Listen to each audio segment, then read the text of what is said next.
Thanks for joining us for First Alert 7 News live on YouTube. I'm Laura Munton. We start tonight tracking crime. Michelle Vaughn Lee from Los Angeles was found guilty of wire fraud by a federal court in Midland. According to court documents, Lee got the personal information of a mineral rights owner's royalty account with Diamondback Energy, and he stole $1.5 million worth of payments from the bank accounts of the victim. Then in February of 2022, a search warrant was executed at his LA house. They found a gun and evidence of the direct deposits.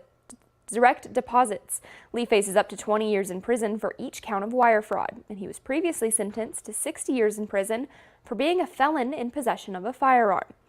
And there's a bacterial contamination in the water wells of the Chaparral Estates subdivision in Ector County. Ector County officials confirmed the test today, and they say that after the fast sweeping flooding on Labor Day and the following days, water quality has been affected. People living in the Chaparral Estates subdivision can pick up water testing kits at the Ector County Health Department and learn more about water well treatments on the Health Department's Facebook page. Traffic alert for you now. Odessa commuters, starting this Monday, there will be multiple lane closures along North Dixie near the intersection of East 43rd Street.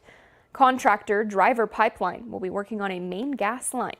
The right-hand lane going south will be closed. And the city asks that the drivers use caution and follow roadwork signs. And if you're planning on driving any this weekend, know that the price per gallon in Texas is far below the national average, but gas in Midland and Odessa is both more expensive than the state average. That national average is $3.22 a gallon, and in Texas, it's just $2.78. That's a 54-cent difference. But in Midland, the average price per gallon is $2.84. Then in Odessa, the average price per gallon, $2.81. Now, both of those are higher than the state average. We're going to take a pause now and talk your weather forecast with Chief Meteorologist Tom Teefer-Teller. Tom? Well, it was another hot day across West Texas and southeastern Mexico as temperatures this afternoon did warm back up into the low to mid 90s, but we did see triple digits across the Pecos area and into Presidio. What kind of held temperatures down across the eastern Permian Basin was a southeasterly wind that brought in some moisture and kept humidity levels up a little bit.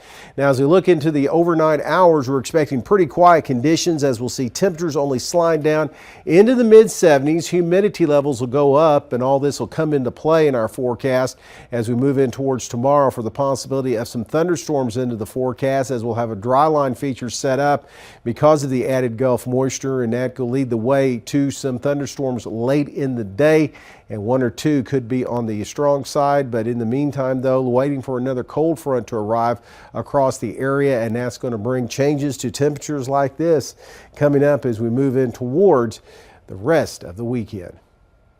Thank you, Tom. Now that you've got your weekend weather, let's talk your weekend plans. The 12th annual Tall City Blues Fest is back in Midland tomorrow, featuring 6 back-to-back concerts. Along with listening to the music, there will be food trucks, an artist marketplace, a toy company, a hat company, and some jewelry makers on site. Tickets are $30 until midnight tonight, and they'll go up to $40 tomorrow. And if you don't know anything about the blues music, don't worry. That's the point of the festival. We've had some comments on social media that people aren't familiar with. They don't know any of the names on the lineup. And our response is, hey, that's fantastic. Absolutely love that. That's really kind of the point. This year, Blues Fest is held at the Destinations Lumber Yard at 1705 West Industrial Avenue. Gates will open at 3 o'clock. And this year, they're expecting around 800 people. Also this weekend, the Museum of the Southwest in Midland is celebrating the 55th annual September Fest. Over 30 artists from across the state of Texas and the United States will be part of this event. The artist booth will feature oil paintings, ceramics, and jewelry on the front lawn of the Turner Mansion. It'll also have Kinderfest activities, science experiments, art activities, STEM magic shows, and planetarium dome shows. September Fest will be the biggest fundraiser of the year for the Museum of the Southwest. Meaningful for the museum and for the community. We strive to never have cost be a barrier for the exposure that we provide to art, science, history, and culture at the museum. And so by supporting this event, you are really having an impact on all of us here. September Fest starts tonight with a preview party, and it'll continue on Saturday and Sunday. The event is free for children 15 and under, and the entry cost for adults is $10. Organizers are expecting 2,000 people to come this weekend.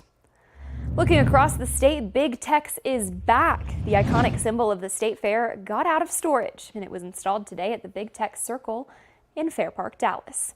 The 55-foot-tall talking cowboy is ready to welcome Texans and really people from all over the world to the state fair, which kicks off next Friday, September 27th, and it'll go on until October 20th. Continuing across the state, if you plan on taking a trip to Lubbock anytime soon, you might notice a large structure that's standing on the 180 Ranch. That's near Loop 289 and East 50th Street. Jaden Santos from our sister station KCBD takes us to the 40-foot, nearly 4,000-pound cross that a father and son built with the help from many in the community. Dad came to me, he called me one day. I was on my way home from work and he said, "Hey, I want to build a cross. I want to build it 40 feet tall." I remember I just said back, "You're crazy." In the summer of 2023, Doug and Hunter Davis came up with the idea to build a cross at the 180 Ranch. With the help of Brandon Tyler, the co-owner of the land, they were able to make the idea a reality. Doug says everything fell into place perfectly when they started the project. We're so close to the loop and people would be able to see it. It's high on a hill here. So we drove through a gate and I hadn't even been on the place for very long. And we see all the steel that is needed to build this cross.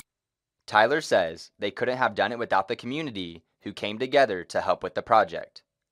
You know, in all the day we put it up, I bet there was 20 plus guys out here. There was 3 big, huge trucks and drilling equipment. And so it was a huge undertaking, and a lot of companies donated in their time, their efforts, their money and funding. Hunter Davis says the hope is to bring the community around the cross to use it as a place of fellowship. Just complete it with funding. We're going to put some lights out here, maybe light it up, and then also raise money to get some limestone blocks to circle it as benches, just a place for people to come gather and meet and just stand before the cross. Doug says when looking at the cross, he hopes people will remember the sacrifice Jesus made for us. My hope is that people that are driving down the loop or even down East 50th or over here at the cemetery that they're installing on the other side of the fence here would be able to see the cross and just see that it's just a beacon of hope. I mean, Christianity, in my opinion, begins and ends at the cross. Jaden Santos, KCBD News Channel 11. Although the cross is not open to the public yet, Doug and Hunter Davis are excited for the future possibilities and events that can be held at the ranch. We're turning now to a story that you may have seen first on the First Alert 7 Facebook page. Ski Skeller Sports is back and reopening in Midland after closing down in July of 2023. The new owners come from Ski Lubbock, and even with that new ownership, the name will stay mostly the same. Only a slight change to Ski Skeller Midland. The new owners have seen a lot of customers from Midland traveling to their store, and they felt it was time to bring it back to where it all started. Keeps the dollars local, and that's always important when you're looking at supporting a local economy, and that's what it's all about, is making sure that customers don't have to go online, they don't have to drive 2 hours. We're going to have what they need, and we can fulfill everything that they do need for their ski trips. Ski Skeller Midland is also hiring, so if you're interested in a position, you can visit their shop on Wadley Avenue. And these 5 West Texas organizations, Casa de Amigos, First Tee West Texas, Midland Junior Baseball, Society of Professional Engineers, Young Women's Leadership Academy Midland, are getting $50,000 in grant funding from the Texas Rangers and Chevron. In addition to the money, each organization will get honored in a pre-game ceremony at the Rangers game tomorrow. And take a look at this. It's no secret that in most parts of West Texas, it's hot, flat, and dry. But what if one day you woke up and it was the complete opposite? For one native Midlander, that did happen, and it resulted in him winning $500,000. Outlast is a raw survival competition series on Netflix where 16 people must outlast each other in a battle for $1 million payout in the wilderness of Alaska. Once there, they must survive off the land and very little supplies. The players must work in teams, and they're not allowed to play the game on their own. Once my team was established and all 4 of us were there together, you know, we kind of had the 2 hunters, Drew and I. We had Sammy, who is incredibly knowledgeable with shelter building and foraging for mushrooms and stuff. And then Emily was incredibly knowledgeable about all sorts of plants that were there in the Alaskan wilderness that Drew and I weren't knowledgeable in. After 32 days and 31 nights, the native Midlander won Outlast Season 2 and says he's grateful for the opportunity of a lifetime. Now he's back in Midland as an oil field technician. City of Midland is rolling out 2 new platforms designed to make it easier and faster for residents to report issues or get answers to their questions about city services. And that's all happening in real time. The first platform is an app called C-Click Fix, which allows Midland residents to quickly report problems that they encounter around the city. Whether it's a pothole, whether it's graffiti on a wall, they're able to just get right on and report it, track it, and make sure it's getting taken care of. That second tool is Ask Jackie, an AI virtual assistant available on the City of Midland's website. Ask Jackie provides real-time answers and eliminates the need to search for the right city department or staff member. If they have just a general question about city services or an event that's happening, they're able to just type in their question and get an immediate response. And the really great thing about it being AI is Jackie's always getting smarter. With every question asked, she's constantly learning more, and so we're able to better answer all those questions. Both C-Click Fix and Ask Jackie have been very well received by Midland residents so far and praised for being quick and easy to use. Coming up, is your pet up to date on vaccines? This weekend, Odessa is hosting a drive-through vaccination clinic. The details next.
When you're considering getting a pet, one thing to think about is vaccinations, and vaccines play a crucial role in helping keep our pets safe.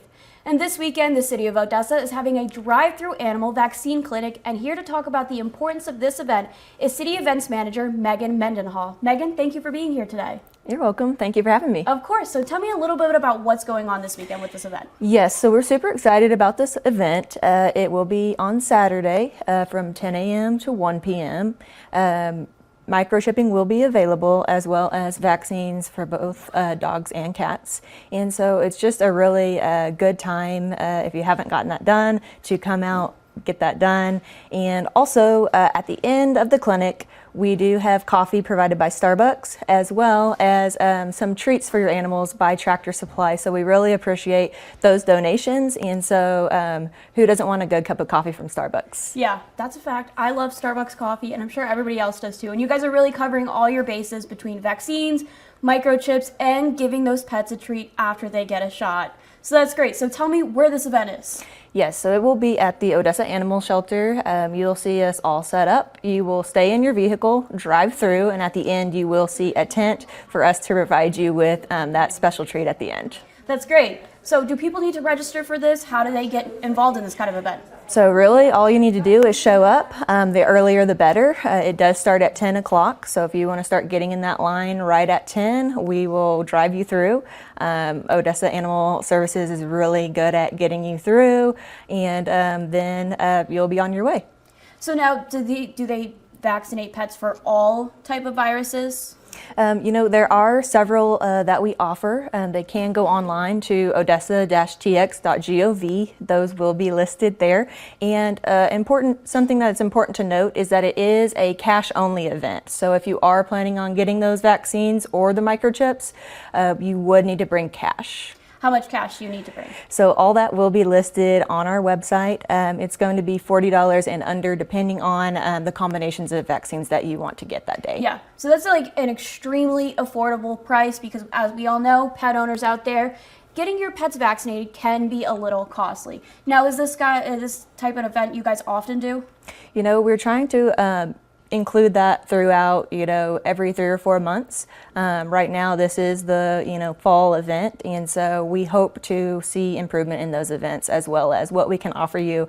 And we really appreciate our sponsors for helping us out. It definitely is going to improve the quality of the event, and we're just really grateful that they're willing to help us out. That's nice. And it's nice to see that you guys are helping give back to the community with this type of event because, again, it's affordable. And, like you said, this might not be the only time you have it. So if somebody's unsure about getting a pet and wants to in the future, they can come to you guys at this drive-through clinic to get their pet vaccinated. Absolutely. Of course.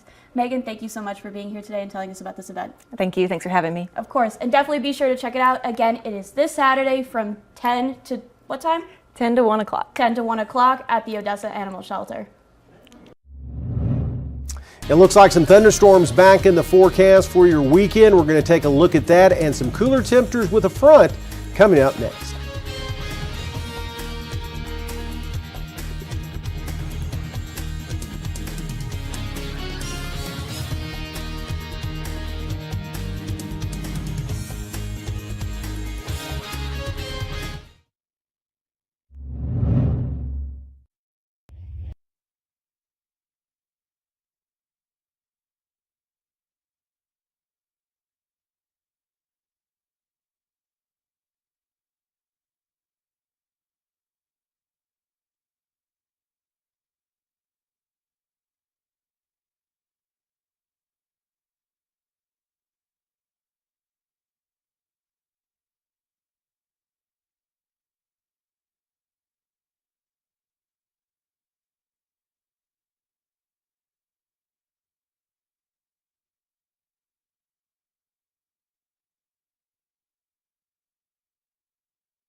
Now, from the First Alert 7 Weather Center, here's Chief Meteorologist Tom Tiefertiller. Well, we are expecting some changes to come up in the forecast this weekend thanks to a cold front arriving in West Texas. As we take a look at the weather makers at the present time, we've been under the influence of this ridge of high pressure, and that really hasn't gone anywhere, but it is going to be on the move as the whole weather pattern is moving a little bit. So high pressure moving off to the east, and then what we're watching is this big trough that's setting up across the western U.S. What does that do for us? Well, it starts to bring in some disturbances and some milder air. So as we see this whole system lift out into the plains, we are going to be looking at a couple of cold fronts rolling through into the middle part of next week. One on Saturday, another one coming up Tuesday into Wednesday. And again, that's going to bring some changes to our forecast, but also increase those rain chances too across the area. It was hot across the state today, again, as that high pressure was in control, as we saw those temperatures again into the mid to even upper 90s in a few spots across central Texas. But some of the hottest stuff was back here across West Texas, where we saw triple digits in the Presidio area, and temperatures up above 105 around Rio Grande Village a little bit earlier today. Now, taking a look at the futurecast, as we wake up in the morning hours, we're going to see some clouds develop across the area as southeast winds are going to continue to bring in Gulf moisture, and that is going to start to set up a dry line that's going to shape up here across southeast of Mexico into the Trans-Pecos and into the mountain areas. And by the afternoon hours, we're going to see scattered showers and thunderstorms start to develop from all the way from the Big Bend area through the mountains into the western Permian Basin and southeast of Mexico.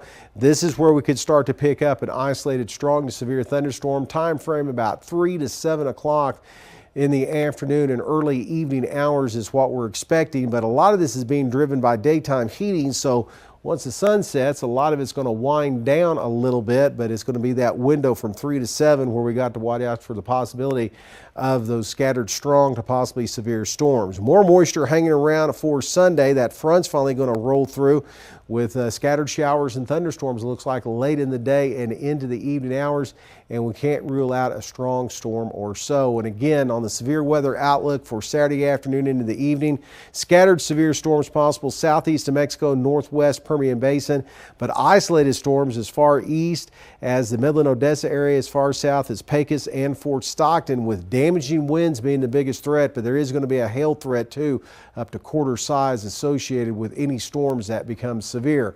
So for tonight, again, southeast winds will be gusty. We'll be looking at those temperatures again, lower 70s. Staying in the 90s tomorrow before the thunderstorms start to pop up late in the day, and plenty in the way of gusty south to southeast winds. And taking a look at your First Alert 7 10-day forecast, well, we are going to be seeing a little bit of a cool down. More rain chances look to be on the way next week. Up next here at 9, it's Friday, which of course here in West Texas means high school football. We're checking in on the scores of some of our local games when we come back.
Friday Night Football is happening right now, and the First Alert 7 team is scattered all across the Permian Basin at some of those games.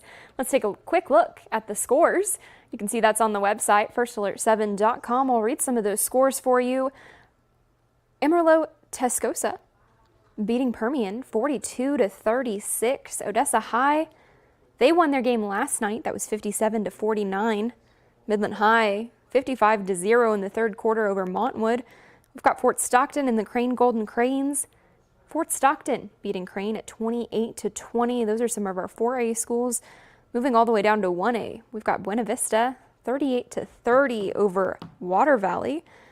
Grady beat Fort Davis tonight 60-8. Lots more scores, lots more happening in high school football. And of course, tonight, tune into the Blitz on First Alert 7 for highlights from all of these games and even more. Plus, stick around on YouTube for the Blitz extended version, where our sports team takes an in-depth look at all of those games we just talked about. That's all the time we've got for tonight. Thanks for joining us for First Alert 7 News at 9. We've got more news coming up tonight at 10, and of course, the Friday Night Blitz.